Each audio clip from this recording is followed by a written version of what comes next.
Capítulo 4. Napoleón se estaba afeitando. La mayoría de los hombres importantes encargaban esa labor a un criado o a un peluquero, pero Napoleón siempre se afeitaba él mismo. Rustam, un mameluco que era su guardaespaldas, sujetaba un espejo mientras su amo se enjabonaba la cara y luego, utilizando una navaja previamente calentada en agua, procedía a rasurarse. Siempre compraba navajas inglesas con mangos de nácar, ya que el acero inglés era superior al francés. Durante el armisticio había adquirido algunas y se alegraba de haberlo hecho, pues le dejaban muy bien la cara. Ya había pasado una hora en el baño. Los Bonaparte eran muy cuidadosos con su limpieza personal. Antes de lavarse los dientes se lavó las manos, el cuello y las orejas con leche de almendras. Tenía una excelente dentadura, muy blanca y sana, por ello jamás necesitaba los cuidados de su dentista, quien ganaba un sueldo anual de 6.000 francos por no hacer prácticamente nada. Cuando terminó de afeitarse, Constant, su segundo criado, le echó agua de colonia en la cabeza y cuando ésta corrió por su torso desnudo, Napoleón se friccionó con fuerza los brazos y el pecho con un cepillo de cerdas. «Tu hermana se está portando mal», como de costumbre le dijo alguien desde el otro extremo de la habitación. Napoleón se volvió para mirar a Josefina, su esposa, que estaba sentada. Pensó que estaba muy guapa esa mañana. Aún la amaba y para él todavía era la pequeña viudita de quien se había enamorado locamente, y que casi le había destrozado el corazón con sus infidelidades. El cabello castaño claro de Josefina había perdido algo de su esplendor, pero su deslumbrante piel blanca y su bella voz seguían siendo las mismas. Su punto débil eran los dientes, debido a lo cual procuraba, cuando se reía, abrir los labios lo menos posible.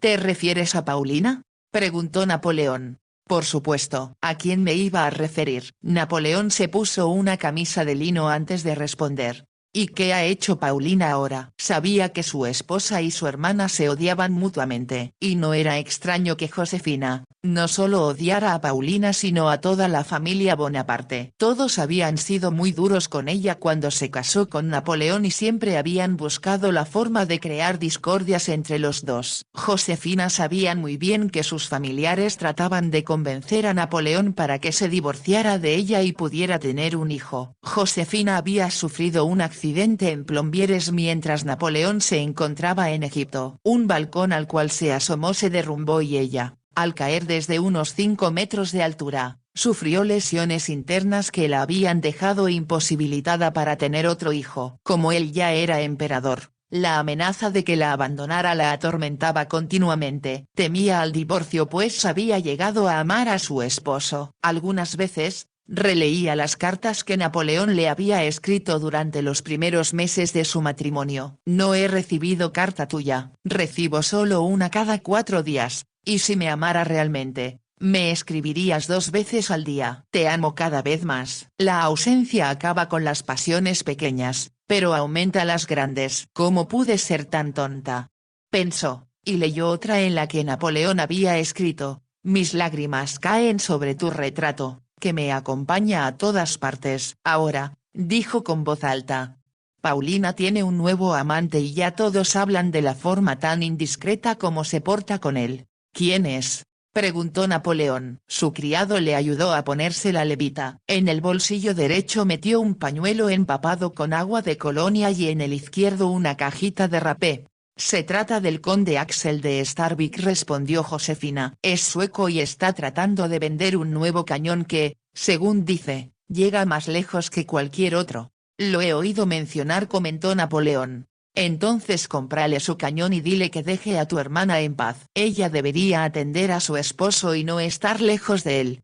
«Le pediré a Fouché que haga averiguaciones acerca de ese hombre», contestó Napoleón dirigiéndose hacia la puerta. Salió de la habitación, y Josefina supo que no le volvería a ver hasta la hora de la cena, que se reuniría con ella y con algunos amigos. Napoleón hacía 2 comidas al día. La otra era el almuerzo, que tomaba a las 11 de la mañana y a solas mientras trabajaba. Comía deprisa y le gustaba la comida sencilla acompañada de vino de Borgoña, del cual se bebía media botella al día mezclado con agua. Cuando él se retiró Josefina suspiró, y pensó que se había vengado de su cuñada por las cosas que ella le había hecho en el pasado. No podía olvidar ni perdonar la actitud de sus cuñados antes de la coronación. Napoleón no estaba seguro si Josefina debía ser coronada o no emperatriz. Toda la familia la había atacado, tratando de convencerle de que era el momento de deshacerse de ella. Josefina había llorado mucho, pero cuando Napoleón sorprendió a sus hermanas intercambiando miradas de satisfacción, tranquilizó a su esposa y la defendió de su vengativa familia. Las nuevas princesas, Carolina, Elisa y Paulina, se confabularon para hacer quedar en ridículo a Josefina durante la ceremonia de la coronación. Cuando Josefina se levantó con la corona en la cabeza, las tres hermanas soltaron el pesado manto de terciopelo y armiño de la emperatriz y ésta estuvo a punto de caerse por los escalones. Napoleón se dio cuenta de lo que sucedía y con un gesto obligó a sus hermanas a levantar el manto una vez más. Josefina tampoco podía olvidar otra ocasión en la cual ella había sido la triunfadora. Paulina y su esposo, el príncipe Camilo Borghese, habían hecho una visita oficial a Josefina. Paulina estaba satisfecha por la importancia y la riqueza del príncipe y pensó impresionar a Josefina con sus joyas. Sabía que su belleza era muy superior a la de la emperatriz, quien acababa de cumplir 40 años. Acompañada por Camilo y cubierta de brillantes, Paulina llegó al palacio de Saint-Cloud en un carruaje tirado por 6 caballos. El chambelán comunicó su llegada con solemnidad. Paulina vestía de verde, su color favorito, pero al entrar en el salón vio que este estaba decorado enteramente en color azul. En el extremo más lejano los esperaba Josefina vestida con un sencillo vestido de muselina blanca, sin más adornos que un cinturón de oro. Tenía contactos que le habían informado cómo vestiría Paulina y la había hecho quedar en ridículo. Paulina estaba muy enfadada, pero las dos mujeres se habían besado como las mejores amigas. Ahora, mientras se dirigía a su habitación, Josefina se alegró de poder asestar otro golpe a aquella mujer que ocupaba un lugar tan importante en el corazón de su esposo. Y si alguien podía descubrir algo contra ella y el sueco, ese era precisamente Fouché, el desagradable jefe de policía. Todo París le temía y Napoleón lo conservaba solo porque le era útil. ¿Fouché descubrirá lo que está ocurriendo?, pensó Josefina. Lo mismo pensaba el emperador cuando se sentó detrás de su escritorio y advirtió que ya habían dado las 9 y que se había retrasado 2 minutos. Como siempre, había una gran cantidad de papeles que debía revisar y una multitud de personas que esperaban audiencia. Pero, por el momento, estaba concentrado aún pensando en Paulina. Ya era tarde y Paulina comenzaba a vestirse para la noche, después de haber recibido a un grupo de sus amistades. Ahora, sentada frente al espejo, miraba con desagrado la blancura de su piel, mientras su doncella sacaba del armario varios vestidos para que ella eligiera el que se pondría esa noche. Vivian había sido llamada para que cosiera el dobladillo de un vestido de gasa de color verde pálido, de estilo griego.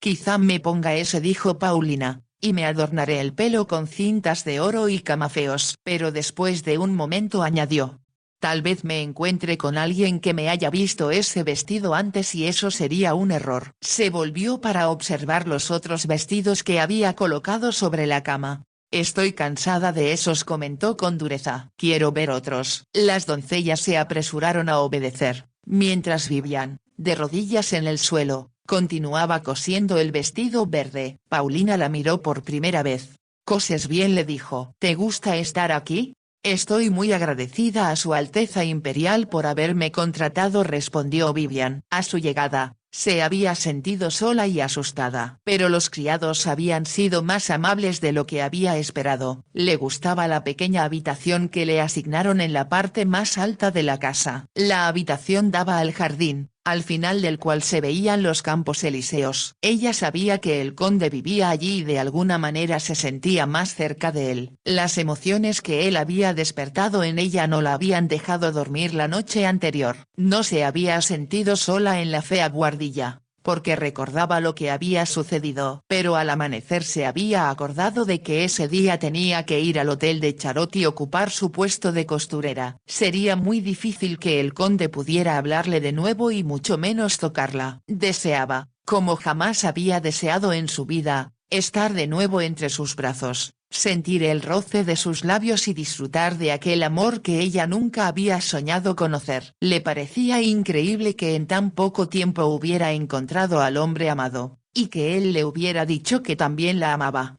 Gracias Dios mío, susurró en la oscuridad. Un momento después añadió: cuídale, mamá, y, por favor, haz que se quede conmigo. No dejes que se aleje. No soportaría perderle. Había encontrado lo que buscaba. Había encontrado el amor cuando menos lo esperaba. Se levantó temprano, se vistió y terminó de preparar su equipaje. Se despidió de Louis y de Madame Danjou y convenció a Monsieur Danjou para que le bajara los baúles. Luego se quedó de pie junto a la puerta, esperando la llegada del carruaje del conde. Pero cuando el vehículo llegó llevaba el escudo de la princesa y estaba vacío. Vivian se sintió muy desilusionada.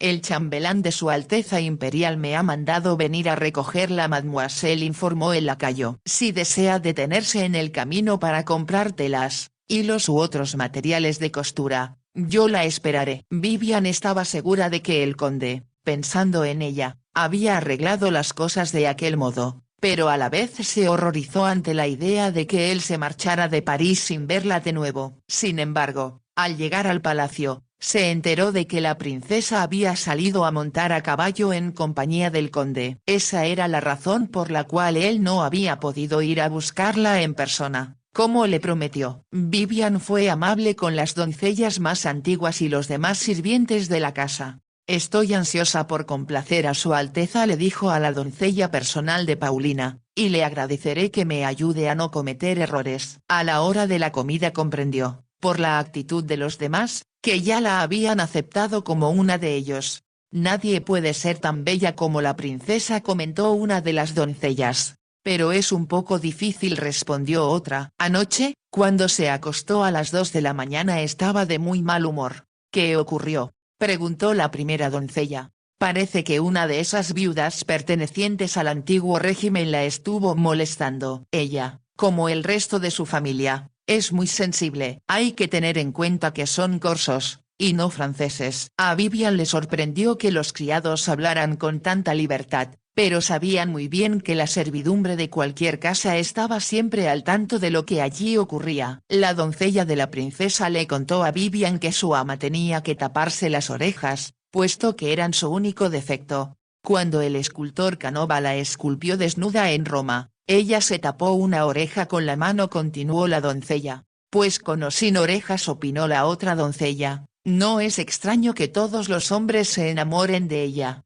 Y la princesa de ellos. Ambas se rieron. A Vivian aquello le pareció poco respetuoso. Como la princesa había salido, las doncellas le enseñaron la casa. A ella le impresionaron los colores que Paulina había elegido al redecorar la mansión. El duque de Charot había sido tutor del joven rey Luis XVI, y Paulina le había comprado la casa a su viuda por 400.000 francos. Después había ordenado sacar todo el mobiliario del siglo XVIII, para reemplazarlo con lo que se consideraba moderno y elegante en aquel momento. Mientras le enseñaba la casa, las doncellas le comentaron a Vivian los últimos chismes. Le contaron que una de las cocineras estaba furiosa porque la princesa le había ordenado que se casara con Paul, el criado negro. También le contaron que, en invierno, cuando la princesa tenía frío, se calentaba los pies en el escote de una de sus damas, quien tenía que acostarse en el suelo. Vivian descubrió que la capilla había sido convertida en una sala de billar. Hubiera deseado reírse de algunas de las cosas que le habían contado y quería hablarle al conde de todo aquello. Ahora comprendía por qué las pocas familias aristocráticas que quedaban en Francia miraban con desdén el comportamiento de los Bonaparte. También comprendía que les molestara la posición que ocupaban. Para Vivian, el día transcurrió con lentitud,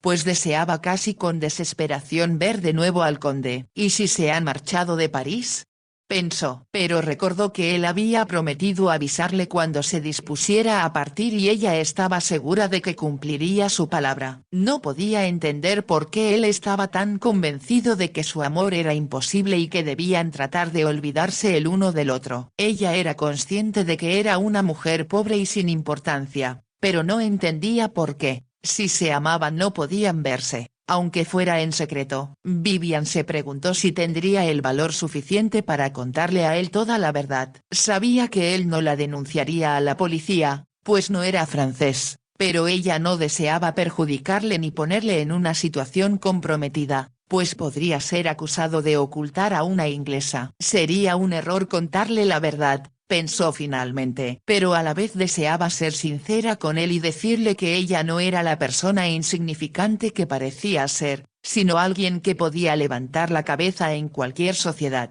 sobre todo en aquella pseudonobleza de los Bonaparte. Las doncellas regresaron con otros vestidos para enseñárselos a la princesa. Al mirarlos exclamó: «Acabo de recordar que ayer llevaba puestos unos pendientes de diamantes, y dejé uno de ellos junto a la gran cama en la planta inferior». Dirigiéndose a Vivian, le dijo: «Tráemelo, está sobre la mesa que hay junto a la cama». «Recuerdo que me puse uno al levantarme, pero olvidé el otro». Se volvió hacia el espejo. Vivian advirtió la mirada que intercambiaron las dos doncellas y, por la expresión de sus caras, supo exactamente lo que estaban pensando. De pronto, sintió que los celos se apoderaron de ella. ¿Sería el conde quien había acompañado a la princesa la noche anterior? Obedeciendo la orden, dejó a un lado el vestido que estaba cosiendo y salió de la habitación. Entró en la chambre de parade, donde estaba la gran cama. Afuera,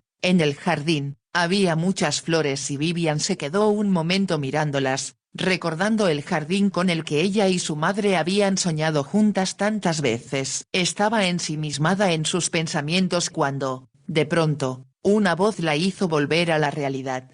«¿Quién es usted?». «No recuerdo haberla visto antes». Ella se volvió. No había necesidad de que le dijeran quién era aquella persona. Inmediatamente reconoció a Napoleón. Hizo una reverencia y Napoleón se acercó a ella. Vivian sabía que él esperaba una respuesta y respondió: «Soy la costurera de Su Alteza Imperial, Majestad. He empezado a trabajar hoy. Por eso su cara no me parece conocida», dijo Napoleón. «Una cara muy bonita, por cierto». «Doy las gracias a su majestad», repuso Vivian nerviosa. «Me han mandado a buscar un pendiente que Su Alteza Imperial olvidó aquí, anoche». Napoleón endureció el gesto y Vivian comprendió que había cometido una indiscreción. Se disponía a retirarse, pero él le dijo: «¿Cómo se llama?». «Vivian Bernier, majestad».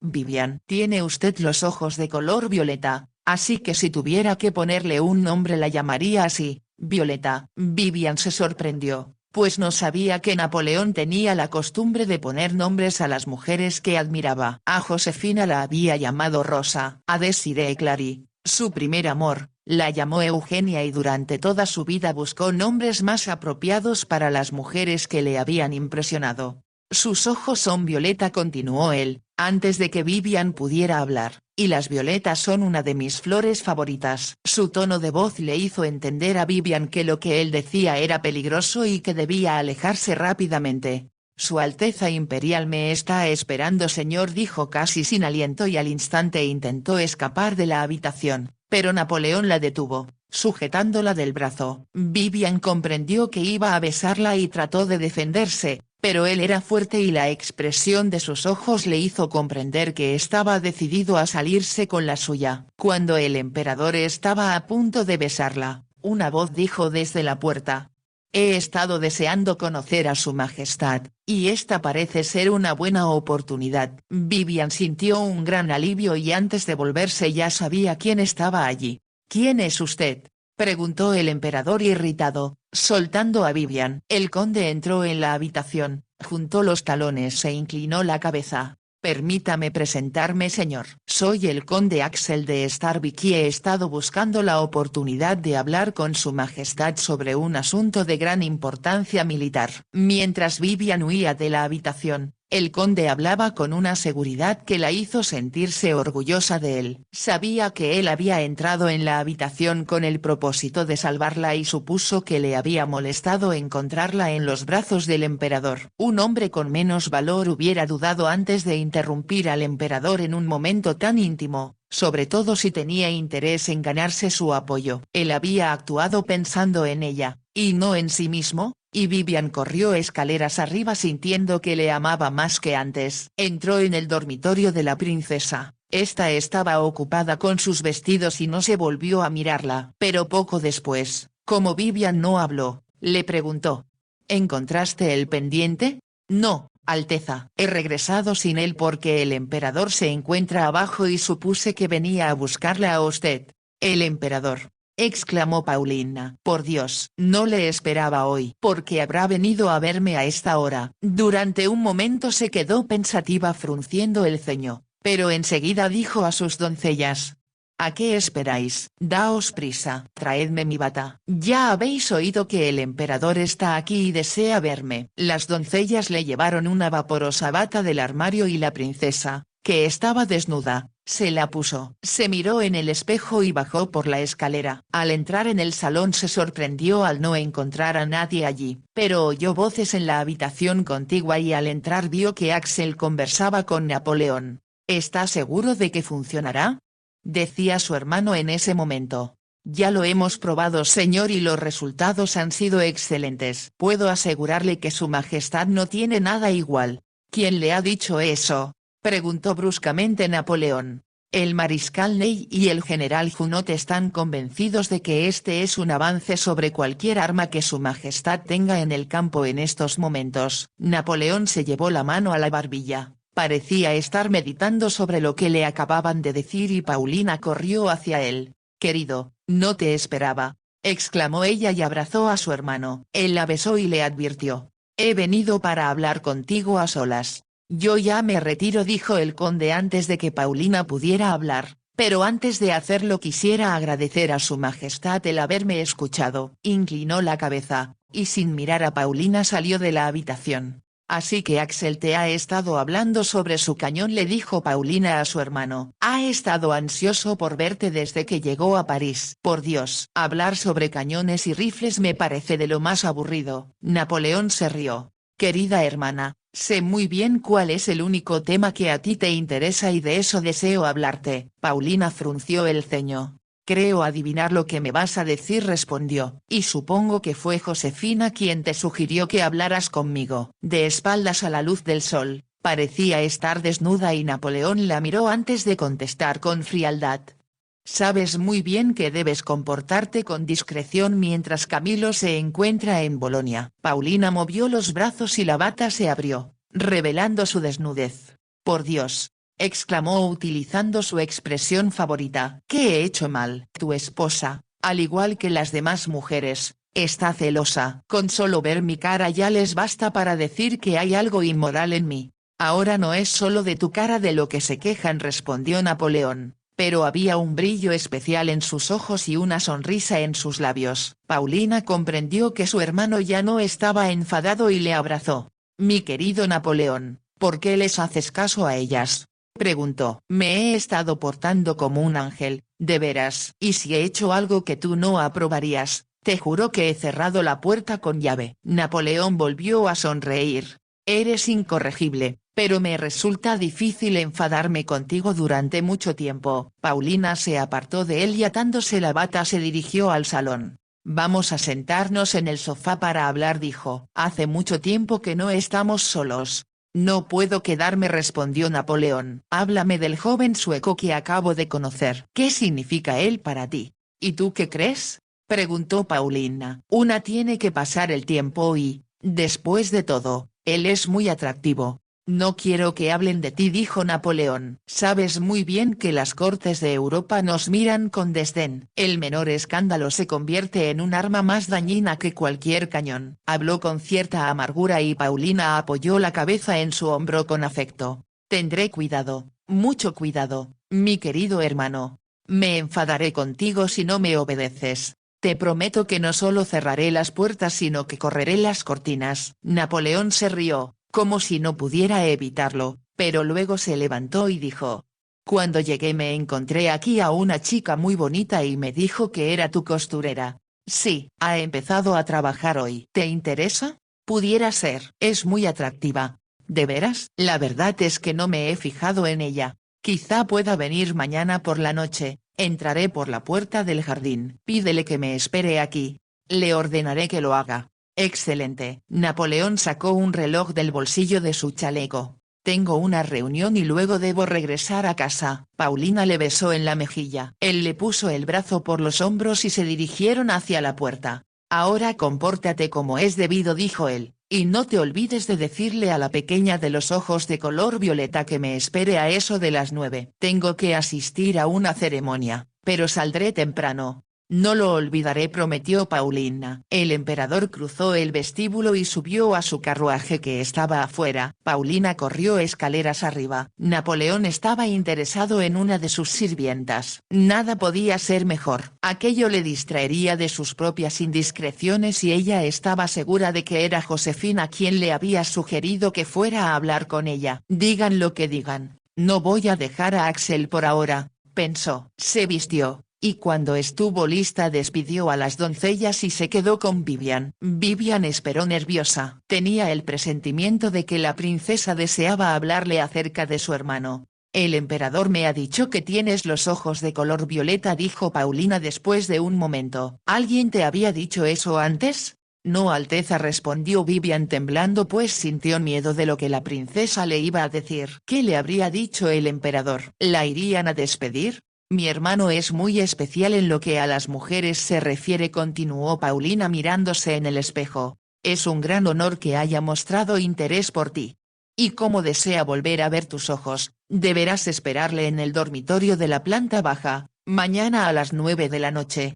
¿Esperar al emperador? Vivian casi no pudo pronunciar aquellas palabras. Él entrará por la puerta del jardín que da a los Campos Elíseos. Así nadie, excepto tú, sabrá que se encuentra aquí. Pero, ¿por qué desea verme a mí? Paulina sonrió ante aquella pregunta tan ingenua. Supongo que tendrás la suficiente inteligencia como para saber la respuesta. Pero yo no puedo, no deseo estar a solas con el emperador, dijo Vivian. Siendo mujer, deberías darte cuenta de que es un gran honor para ti. Deberás ser amable y complaciente en todo. En caso contrario, no habrá lugar para ti en esta casa. Pronunció las últimas palabras con decisión y salió del dormitorio dejando a Vivian sola y asustada.